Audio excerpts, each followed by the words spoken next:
kita masih diberi kesehatan sehingga malam hari ini bisa bertatap muka dengan beliau untuk membahas ataupun berbincang-bincang terkait dengan dampak pandemi COVID-19 terhadap pendidikan, yang nanti akan dibahas dan dijawab oleh beliau, Bapak Mariono. Langsung saja, di sini ada 5 poin yang akan saya pertanyakan untuk dibahas bersama beliau. Yang pertama yaitu mungkin dari Bapak mengetahui apa pengertian tentang COVID-19 itu sendiri. Monggo. Terima kasih. Assalamualaikum warahmatullahi wabarakatuh. Waalaikumsalam. Mahasiswa yang saya hormati, terima kasih atas silaturahminya dalam rangka untuk menggali pengetahuan tentang arti daripada COVID-19 dan efek maupun dampak daripada pandemi 19. Yang pertama, menurut saya yang namanya COVID-19 adalah sebuah coronavirus disease 2019 yang merupakan virus yang muncul pertama kali di negeri Wuhan, yaitu negeri Cina, yang gejalanya adalah sebuah virus baru. Jadi virus baru secara klinis gejala ini meliputi dari demam, kemudian batuk pilek, serta letih dan lesu, juga disertai dengan sesak napas dan sakit tenggorokan atau sakit tenggorokan mengakibatkan sesaknya sebuah pernapasan. Coronavirus ini adalah jenis virus baru ya, yang ditemukan pada manusia. Sebetulnya virus ini juga terdapat pada hewan, pada binatang, tapi ini ditemukan di manusia, pada manusia, dengan kejadian yang luar biasa yang muncul yaitu di Wuhan tadi pada tahun 2019, Desember 2019. Kenapa munculnya dari situ? Secara estafet kemudian merajai seluruh dunia. Tidak hanya seluruh dunia kena, atau yang dinamakan pandemi itu kan berarti wabah ya, wabah yang mendunia, sehingga merupakan sebuah penularan yang sangat luar biasa ya. Berita 1 hari di Wuhan, beberapa hari kemudian di Indonesia sudah kena dampaknya. Nah, penyebaran virus ini bukan melalui angin, bukan melalui udara ya, tetapi melalui tetesan langsung dari orang yang terkena wabah itu, terkena virus corona itu, yaitu namanya droplet. Droplet itu adalah percikan-percikan yang hasil daripada bersin ataupun batuk dari orang yang terjangkit virus itu, kemudian jatuh pada benda-benda di sekelilingnya. Nah, orang yang lain dengan mungkin tidak sengaja atau bagaimana menyentuh benda itu, sehingga virus itu beralih kepada tangan ya. Tidak disadari karena virus bersifat sangat kecil, sangat mikro, sehingga tidak kelihatan. Kemudian tangan itu biasanya mengusap mungkin mata, mungkin hidung dan mulut. Otomatis virus tersebut berpindah ke 3 bagian muka, segitiga muka ini. Itulah cara penularan begitu cepatnya, sehingga orang yang sehat tadi terjangkit virus ini. Sehingga secara langsung penularannya adalah secara langsung, berjarak dekat, ya, berarti karena bersin tadi kan berdekatan gitu ya, ya berarti langsung. Jadi kalau perantaranya ya tidak ada perantaranya langsung. Ini menurut pendapat saya tentang COVID-19 dan secara singkat penelitian. Terima kasih. Terus pertanyaan yang kedua, sekarang kan sudah diterapkan sudah lama sampai saat ini, yaitu pendidikan ataupun pembelajaran secara daring dari rumah secara online. Nah, mungkin dari murid ataupun orang tua bahkan guru itu ada yang curhat ke Bapak terkait adanya pembelajaran secara online, apakah itu mengeluh ataupun gimana, itu pasti ya ada lah kaitannya dengan belajar secara online. Baik, terima kasih. Pertanyaan yang kedua tentang dampak daripada pandemi 19 terhadap pendidik gitu ya, pendidik tentang peserta didik dan orang tua. Pertama yang mengenai Dewan Pendidik sendiri, tidak seluruhnya Dewan Pendidik itu canggih dengan alat komunikasi atau canggih dengan teknologi.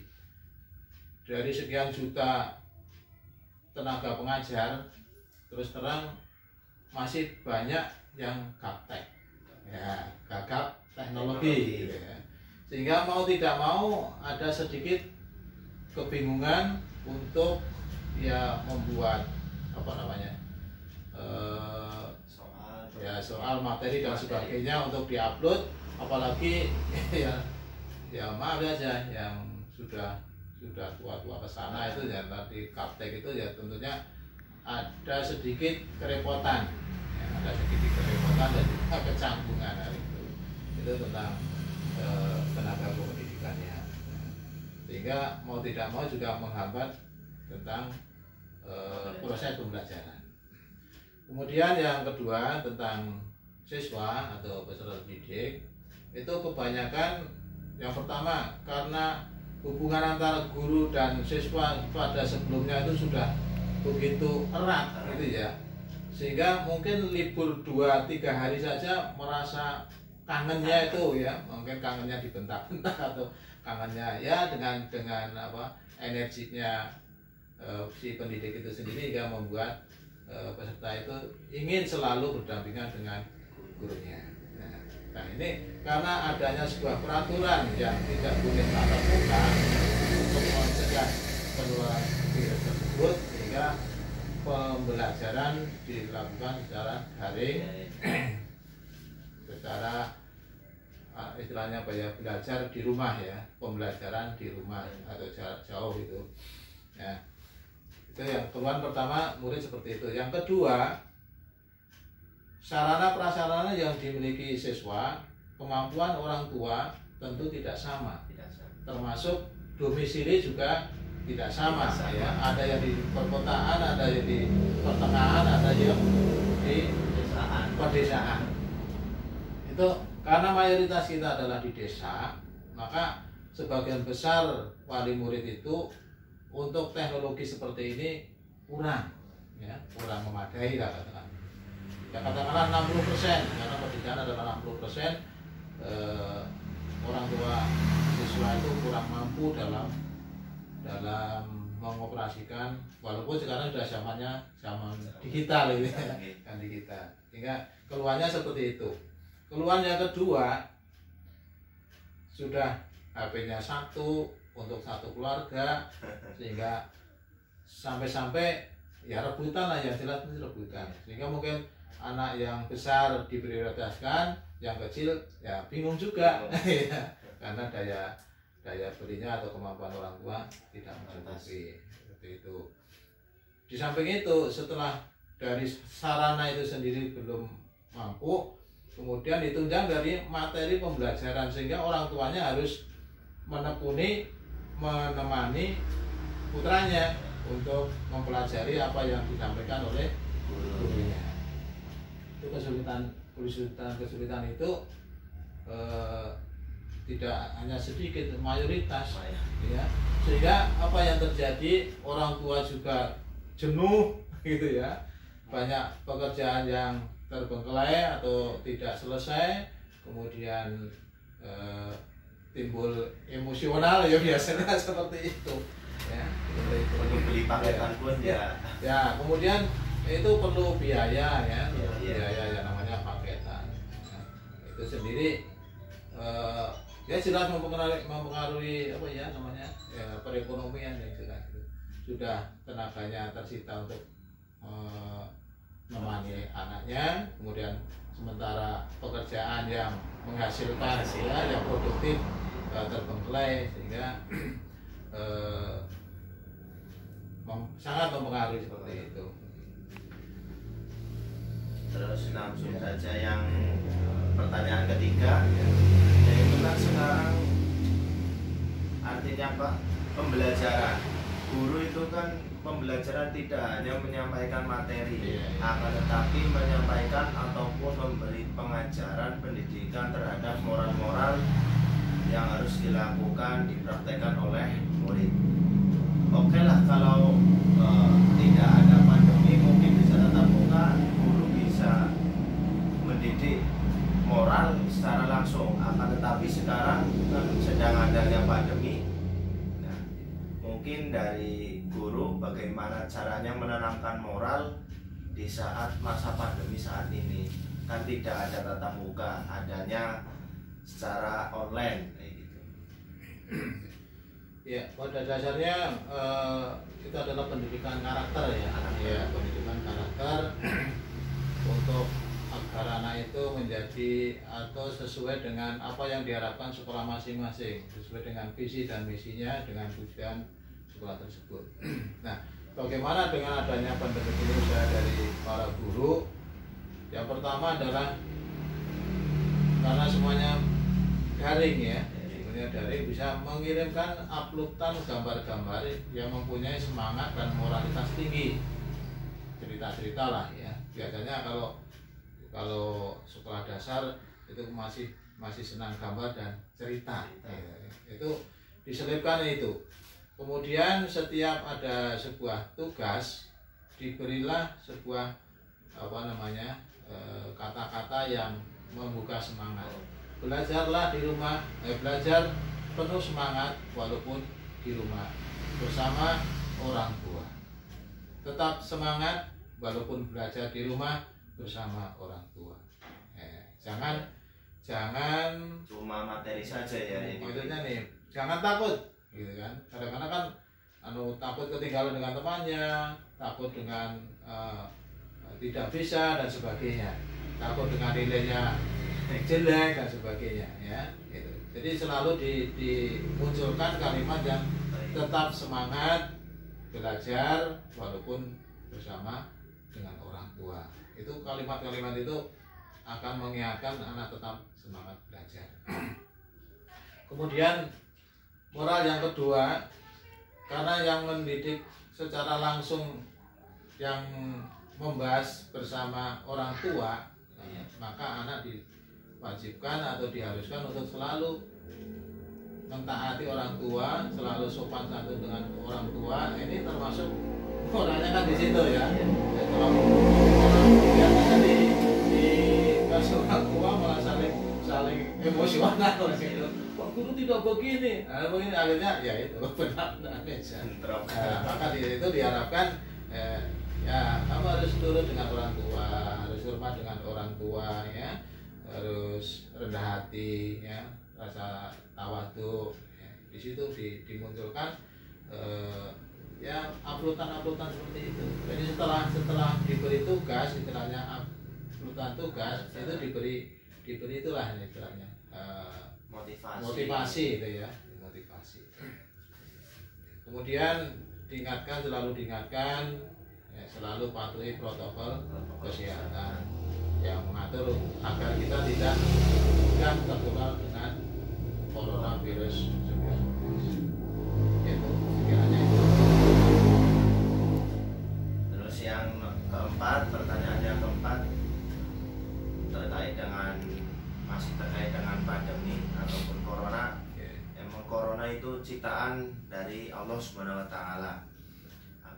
Tapi pasti apapun yang diciptakan oleh Allah itu pasti ada hikmah di baliknya. Mungkin dari Bapak apa hikmah di balik adanya COVID-19 terhadap dunia pendidikan?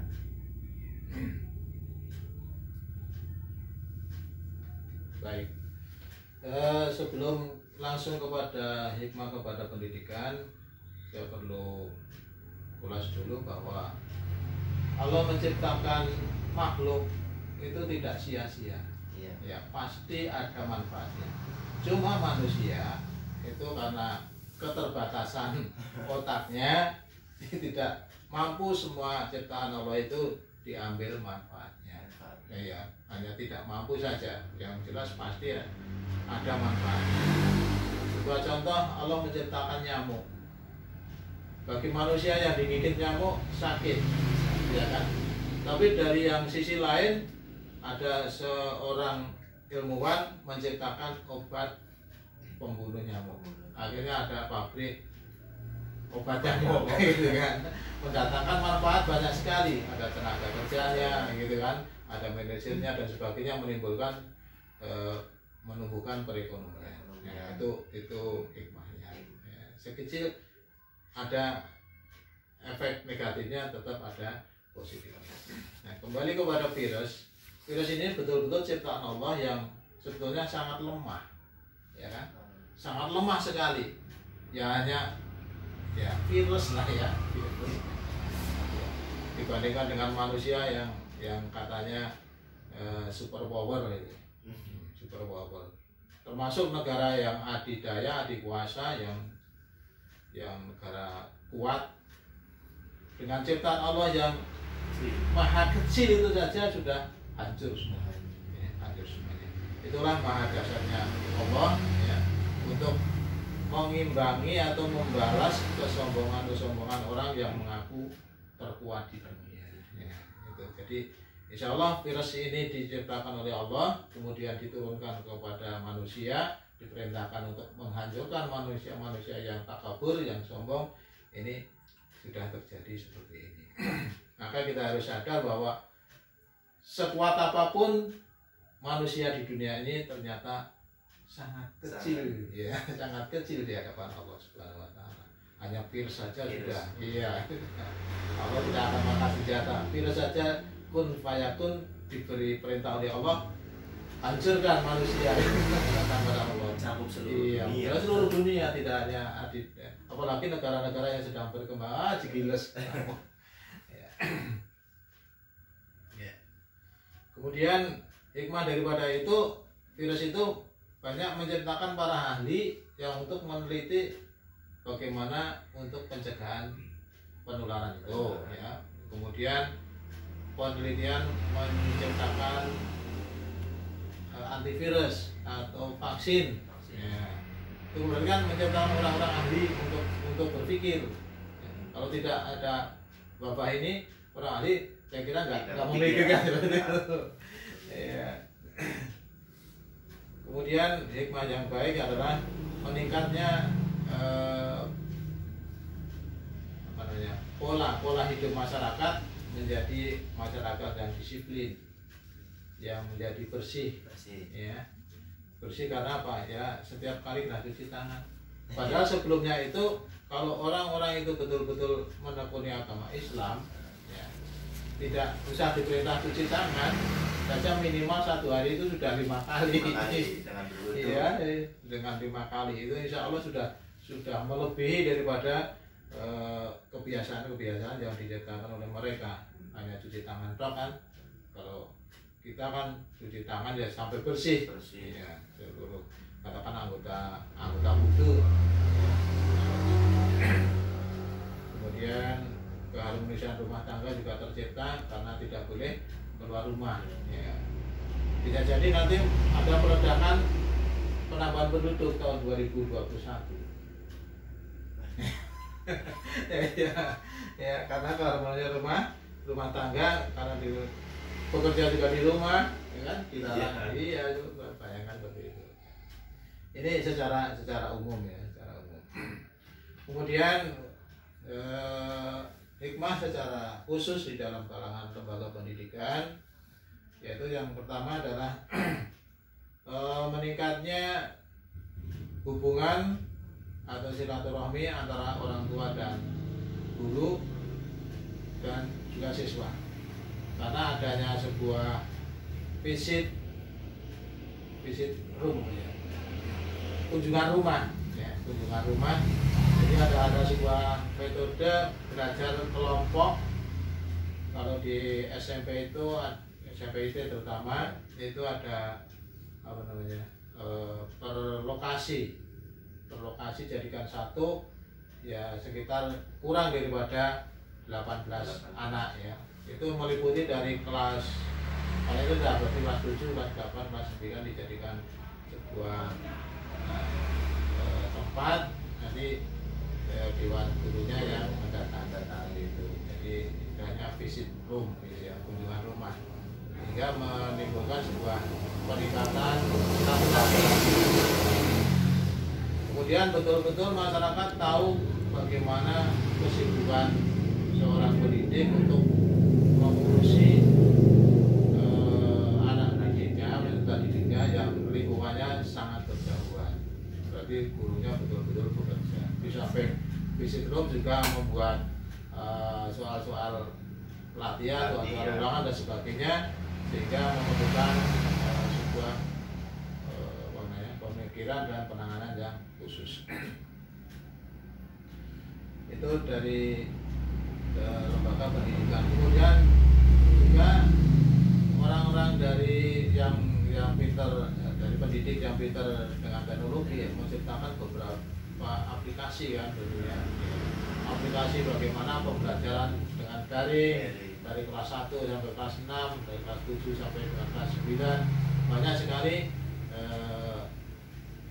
tenaga pendidik yang membuat seperti itu, sehingga menimbulkan sebuah peningkatan keahlian. Juga tentunya ada income yang masuk tentunya. Kalau aplikasi itu dipakai, kalau ada income yang masuk.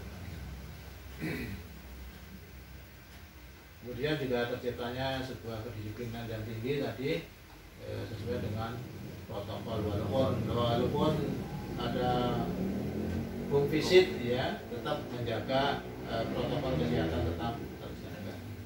Oke, itu kiranya.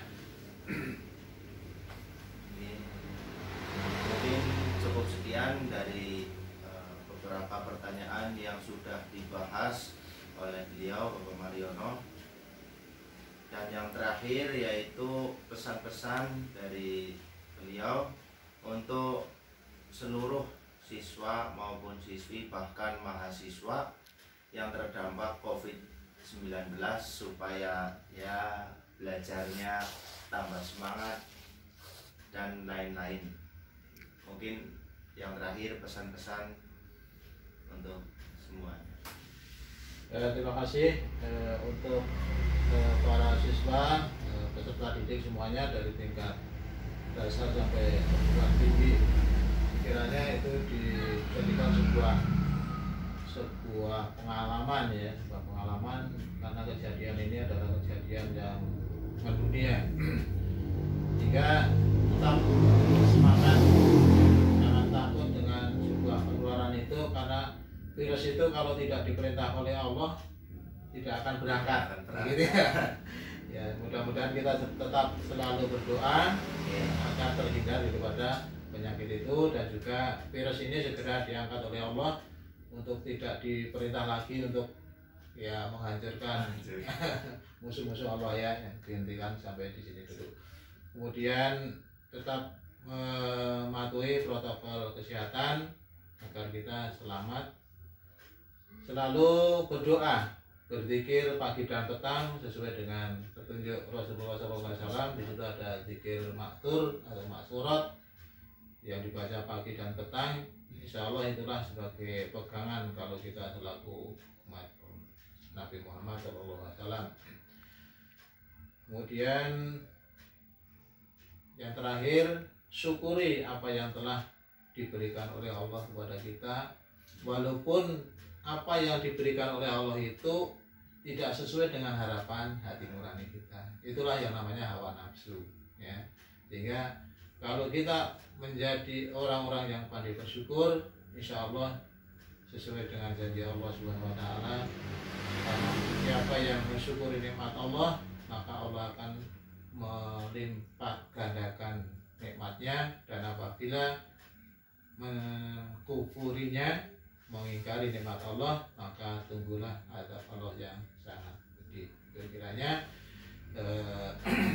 pesan dari saya, mudah-mudahan ini bisa melandasi kita, tidak akan ada rasa khawatir, tidak ada rasa was-was, tidak ada rasa takut, karena kita mempunyai backing yang bersama, yaitu Allah Subhanahu wa Ta'ala. Sekian, kurang lebih yang mohon maaf.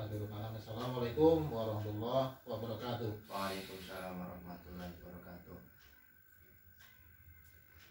Semoga apa yang sudah dibahas pada hari ini, pada malam hari ini, semoga bermanfaat dan memanfaatkan terhadap semua yang ada di dunia ini. Terima kasih atas pembahasannya atau penjabarannya tentang pertanyaan-pertanyaan yang sudah saya sampaikan kepada beliau. Cukup sekian dari saya. Billahi taufiq wal hidayah. Wassalamualaikum warahmatullahi wabarakatuh. Waalaikumsalam warahmatullahi wabarakatuh.